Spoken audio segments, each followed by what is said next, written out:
Hey guys, Bix Weir, road2ruta.com. Have an extremely special guest for all you Road to Ruta followers who have been down this crazy crypto road for the past, I think it's been like 3 or 4 years that we've all been chasing after Litecoin.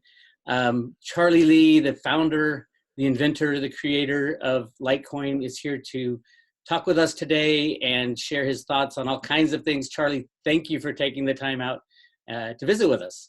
Sure, of course.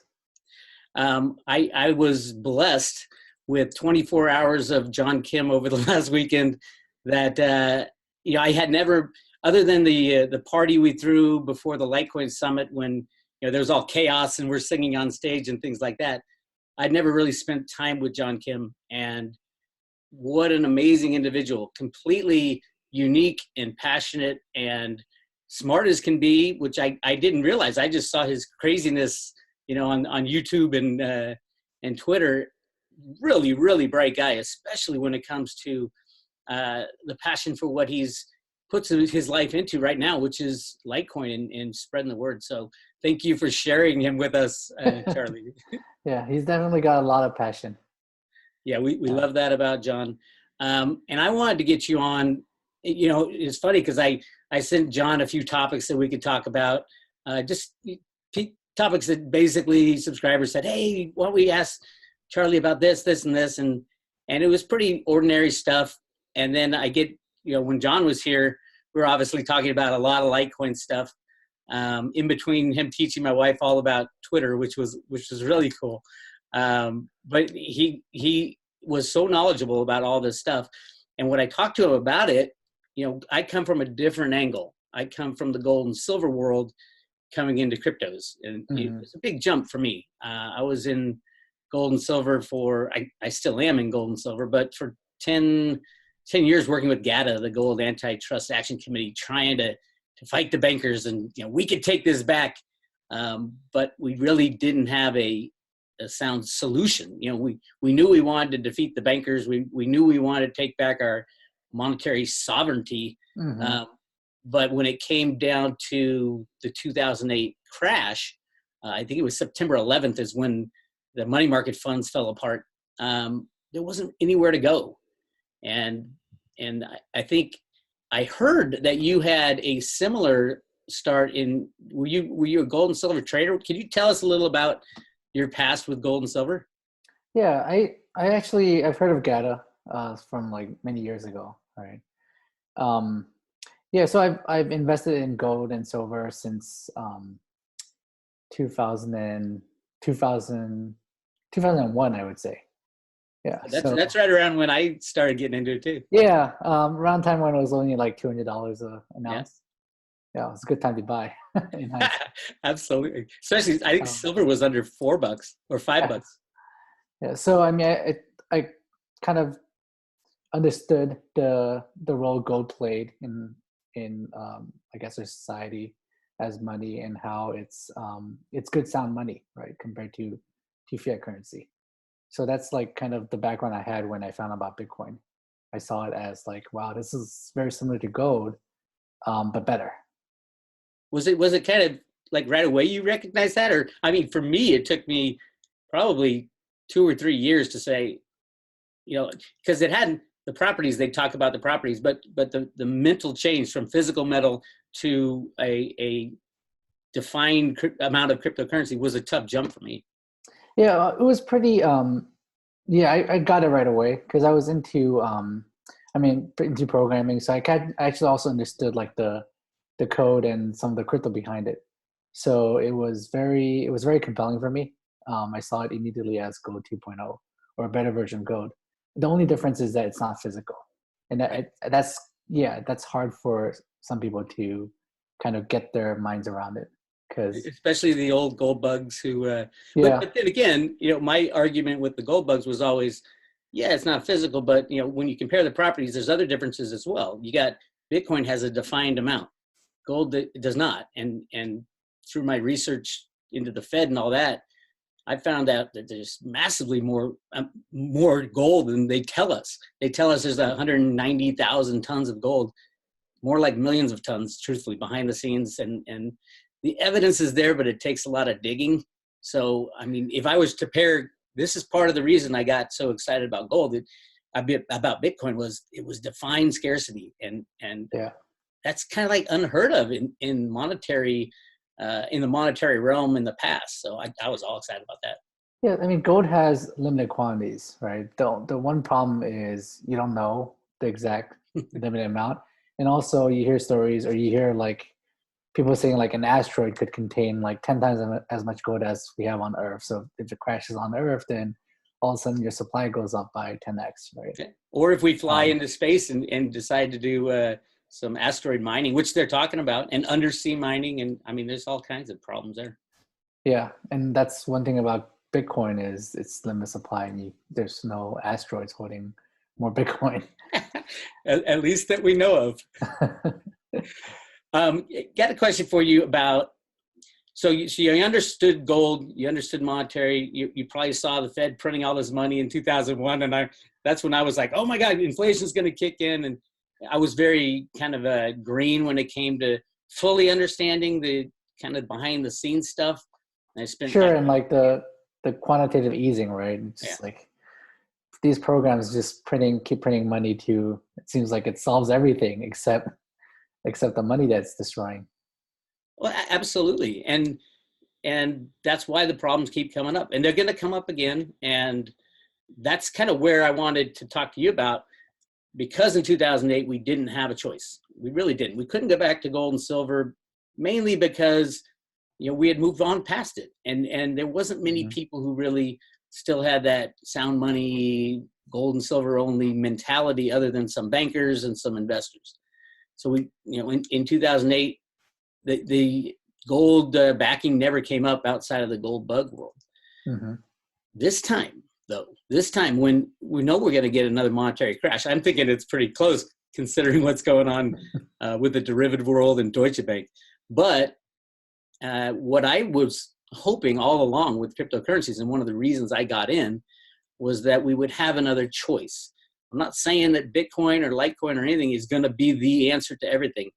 But what I am saying is there's going to be another choice, and a choice that was never available to mankind until now. And that's where I think I'm hoping that the cryptocurrencies will really shine the next time a banking crisis hits. What's your take on having cryptos thrown in the mix for an alternative currency the next time we run into a problem? Yeah, I mean, I think cryptocurrency, the whole industry is definitely a new asset class, right? I think it's definitely good sound money, and it's a great store of value. I think even without the next financial crisis, we're already seeing like a lot of people are putting their real hard-earned money into cryptocurrency, right? I mean, the total market value of all cryptocurrency has grown tremendously over the past few years, and I think it will just continue to grow. It'll grow into comparable to gold and silver, I think. I agree. And well, obviously Litecoin's done very well this year, and which is great. But I really don't look at it as the money aspect of it. I look at it as a freeing humanity from the banker aspect of it one day. And I hope that when a financial crisis does hit, that we will seriously consider using cryptocurrencies as either as our sole form of money, or alongside maybe the US dollar, gold, silver, crypto, maybe give everybody a choice. That might be better. I do think something like that will be inevitable, but it might take a long time. Okay. Like the current system's not going to or the current kind of fiat currency is just not going to die all of a sudden and get replaced by Bitcoin and Litecoin. Okay, so here's my question on that one. Yeah. We're seeing Deutsche Bank, which is the largest derivative holder, 45 trillion or something to that effect, more than wobble. They just got downgraded by Fitch again. The stock is falling. There's really no hope. Their merger fell apart with Commerzbank. The derivative mess is kind of what hit in 2008, and then they plugged the hole with their finger. Mm-hmm. and that was due to Hank Paulson coming to Congress and say bail out, and we really had no choice. Do you see if say Deutsche Bank goes down or has a problem and the derivative contagion starts hitting other banks and they have to come to Congress again, do you think that there will be another bailout, or are they going to let the chips fall where they may at this time? I think they would have to do another bailout. Like from what I can tell is they can't let the system fall apart, right? So they will have to keep plugging the holes and keep doing it. And with at least in the US, with the US dollar being a reserve currency, we can keep printing money. And I mean, it will work until it all of a sudden doesn't, right? So I think they would just keep trying doing the same thing, and it will last a while. I think it's like over a long period of time, it won't succeed, but for a short period of time, it will still continue to work. Okay, so you're more like, you think it's just too painful to pull the plug, kind of abruptly. It's more the fiat will be dying off as other things like cryptocurrencies will be gaining in strength. Yeah, I think they just don't. They can't imagine another solution, right? So they will just keep doing what they're used to doing, which is printing money. Yeah, I get that. Okay, now let's move on to your favorite subject, my favorite subject, John Kim's favorite subject, Litecoin. My first question is, I believe that we've bottomed back in December and January, and we're into the next bull run. There'll be pullbacks and jumps and ups and downs.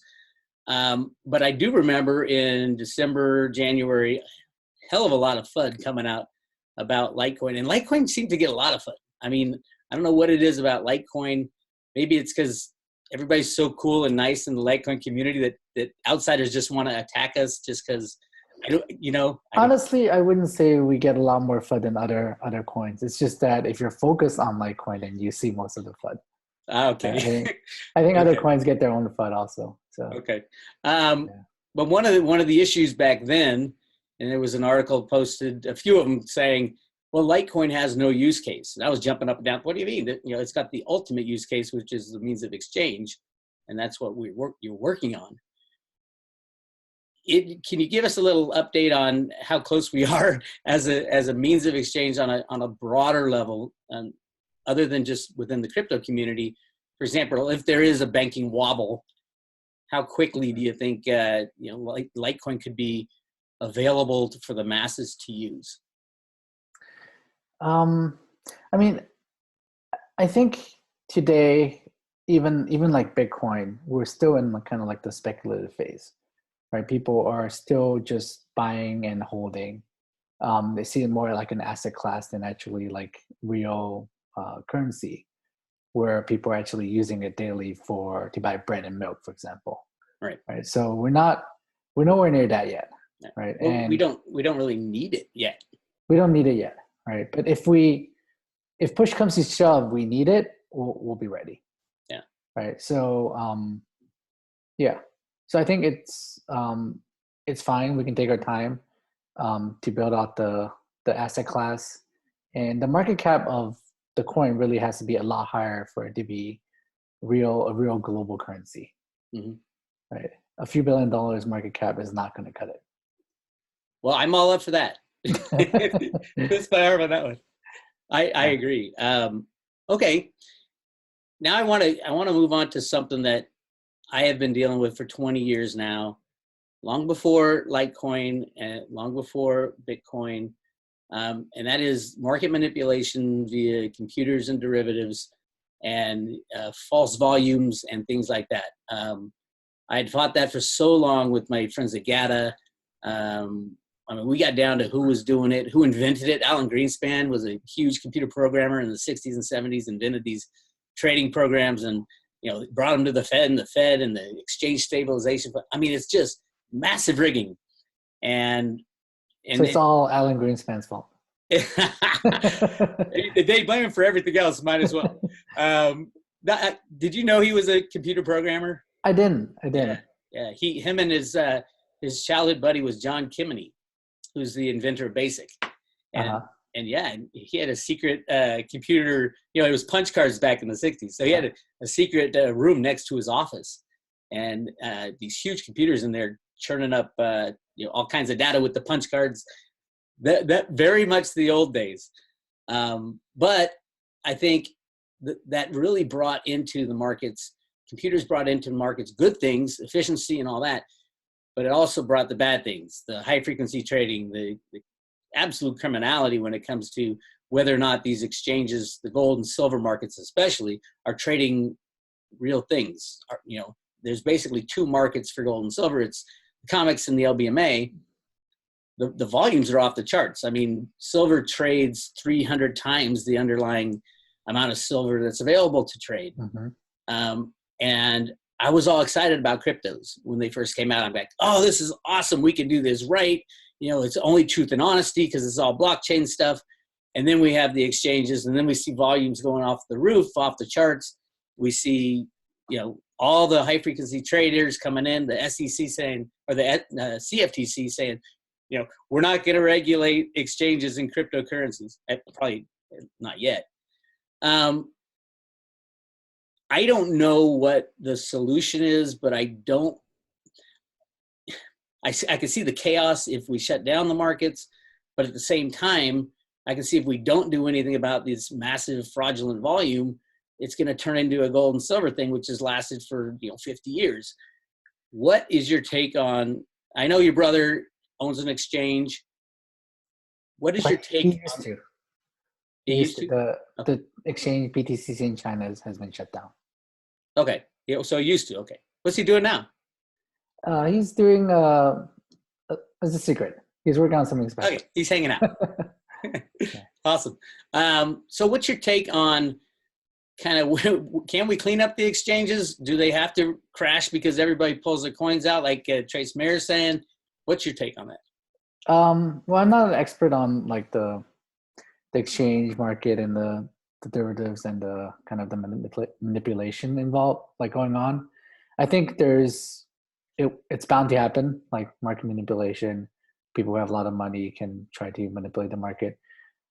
One thing different that I see between crypto and gold and silver is that the smart market for Bitcoin and Litecoin is very liquid. It's very easy to trade spot. Mm-hmm. Whereas for commodities like gold and silver, it's not. Right? If you want to trade like gold with someone, you can't do like thousands of ounces of gold trades because you can't move the gold, right? You can't settle it. Well, see, that's the problem though, is with gold and silver, they've moved it to derivatives onto the COMEX. Because they have to, right? Because you can't easily trade in person the real commodity. Whereas with Bitcoin and Litecoin, you can easily trade that, right? Like the spot market is very vibrant. Okay. So you don't need to have everything be a derivative or futures or options market. So I think that difference alone could make a huge difference in terms of the ratio between spot versus derivatives. Yeah. What about I've been looking a bit at the decentralized exchanges, on-chain trading, and things like that. I know that if when Lightning Network really gets up and going, that might be a huge potential there. Anything that can be done, kind of trading outside of our current exchanges? It's going to be tough because decentralized exchanges will be inefficient, right? So people trading on exchanges want the efficiency that centralization brings, right? So you can do a few orders at a time, but you can't do like really fast orders like centralized exchanges can give you. So it'll be hard for decentralized exchanges to compete with their centralized counterparts. So I think there's a market for it, but I don't think it's going to like all of a sudden one day everything will be decentralized. If you think there's let's call it a run on the exchange, like a run on the bank, where people pull their coins off, and we know a lot of these exchanges have like less than 5% of their coins. I wouldn't say the big ones. I'd say the smaller ones that kind of they just throw up a website and all of a sudden they're exchange. Do you think the remedy, if something like that happens where people run in and try to pull their coins and we get a Mount Gox type of situation. Mhm. Do you think it could? I think it could restart. It would just be a smarter, more centralized, or at least verifiable way to trade, where when Yeah, you buy. Go ahead. I think exchanges will adopt like different ways where they can prove their funds, Yeah. or a non-custodial way where people can trade, where they still have control of their own coins and exchanges doesn't have control to a Okay. certain degree. So I think that's going to become more and more popular, and that's going to help alleviate the issues where exchanges potentially don't have the coins they claim they do, Yeah. or that they get hacked and either go down and lose everyone's money, or cover it up. Yeah. I do think that we'll have more non-custodial solutions. That's going to happen pretty soon. And I think Would that be regulator focused? I mean, would the regulators come in and say, "Hey, you got to do this," or would it be free market type of, "Hey, I got this exchange, and you can prove that you have your keys and things like that"? I think it'll be more free market, where exchanges that do that will be more popular because people will trust them more, where they don't have to keep their monies on the exchange. Yeah. Okay. Hey, with when you're talking about the speed and competing with the current exchanges, which basically trade crypto derivatives until you pull it off, wouldn't Lightning Network injected into one of these systems compete with the speed of the current exchanges, or do you think that would still be falling behind in speed? Um, you're talking about like atomic swaps with Lightning Network, or an exchange that would trade, instead of on chain, it would be on the Lightning Network, which is obviously a lot faster. uh, yeah, but I think you still have to have like a central place to do the order book, Right. right? So like not everything will be it has to be centralized somehow, Right. right? It can't be having everything perfectly decentralized, well, not perfectly, but decentralized will become inefficient, right? It's kind of just the definition of decentralization. Yeah. So yeah, so exchanges on the Lightning Network doing atomic swaps will come and will be useful, but there for it to be in order for it to be efficient, there will be some centralization involved. Okay. And we just got to do our due diligence on who that centralization is. That's one of the things that I've been. My boss, when I was working for in finance for 25 years, and we'd analyze like mines for mining companies because I did mining equipment. Mm-hmm. And he said, every The time we old school mining, right? Oh, yeah, I forgot who I was talking to. Yeah, the big haul trucks and the drag lines and all that, pulling dirt out of the ground. Yeah. So yeah, my boss always said, when you go look at a company or a deal, you start with the people. You always got to start with the people. I think Mm-hmm. that's one of the best things about Litecoin, is that those who follow his advice, start with the people, are I think are reaping the rewards of good people doing good things, trying to help the world, not trying to buy Lambos necessarily, but trying to give the world a tool to use that we so desperately need as the world changes in the banking world. And I want to thank you for that. Absolutely. I think that's good advice for anything, right? You start with the people. Yeah. Like for looking at startups, whether or not they're going to succeed, or exchanges, whether or not you want to use them, coins, whether or not you want to support them, you always start with the people. Well, and that's where it comes to. I mean, you and John Kim. John Kim, I keep going back to John Kim. I talked about him every day since he left. Just, I mean, literally, the things I think he's going to accomplish in life are going to be amazing because of his attitude, because of his knowledge base, and he's always learning and always growing, and he's just a kind person as well. And he's a big dude to be such a kind person. And we ran around town with a video camera. We were going to make a video like he did with my buddy Jason for not that kind of, the Gundam style or Litecoin style or whatever. But yeah, we were running around and just a joy to be with. My wife absolutely loves him. And I think he's a great ambassador for Litecoin and Litecoin Foundation. And for you, does he work for the Litecoin Foundation? I know he works with them, but I don't know if he Actually, I don't think he works at all because he sold all his stuff and he's just traveling around spreading the word. He works for me like part time as my assistant.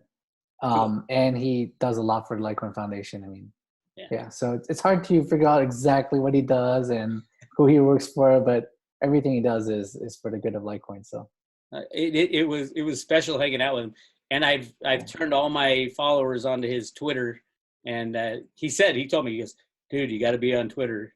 It's all about the Twitter, because I mainly, I had a blog for, back in my gold days. I was writing articles, and nobody reads articles anymore. They want little tweets, and I said, the attention span is not there anymore. People like to small snippets of information. It is amazing. It is amazing. Yeah.